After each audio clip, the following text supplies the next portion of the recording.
Good morning everyone. সকালবেলা ঘুম থেকে উঠে পড়েছি, তাই ভাবলাম আজকে তোমাদের সাথে সারাদিনের মিনি ব্লগটা শেয়ার করা যাক। জানি না আমি কতদূর কী করতে পারবো। অলরেডি আমি কিন্তু লেট।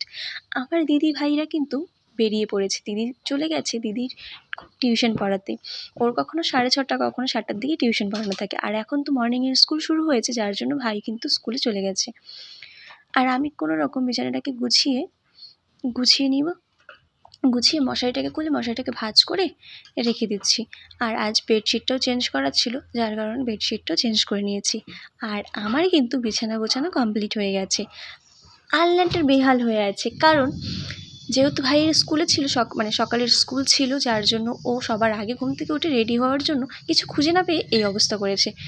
ও কিছু খুঁজে না পেলে আমাদের জিনিসের একদম 12টা বাজিয়ে দেয়। আর রোজ আলনাটা গোছাতে হয় এর কারণে। যেই কাজটা ওকে যত বার করে না করতে বলা হবে, সেই কাজটা যেন ও তত বেশি করে করে। তো ঝাড়ু হাতে নিয়ে ঘরটাকে ঝাড় দিয়ে নিচ্ছি। ব্রাশ কলগেট হাতে নিয়ে নিয়েছি, এখন হচ্ছে ব্রাশের পালা। ব্রাশটা সেরে তারপরে মুখটাকে ধুয়ে মুখটাকে মুছে নিলাম। আর গালে পিম্পল হয়েছে দেখেছো। চুলটার যেহেতু বেহাল ছিল, চুলটাকেও একটু ঠিক হালাতে আনতে হবে, যার কারণে চুলটাকে কোনো রকম বেঁধে নিলাম। আমি একদমই চুল বাঁধতে পারি না জানো। তো মুখে একটু ক্রিম লাগিয়ে নিলাম, লিপে একটু লিপ বাম লাগিয়ে। আর মা কোনো রকম একটা কিছু রান্না করে দিয়ে গেছিলো, যেটা খেয়ে মাও বেরিয়ে পড়েছিল। মায়ের সেলাই ক্লাস আছে।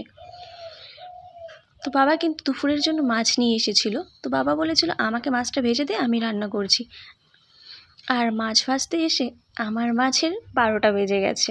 তো সব কিছু বাবাকে রেডি করে দিয়েছিলাম। দুপুরের রান্নাটা কিন্তু বাবাই করেছে। আর বিকেলবেলা আমার টিউশন পড়ানো থাকে, আমি কিন্তু চলে এসেছি। আজকের ভিডিওটা এই পর্যন্ত, টাটা।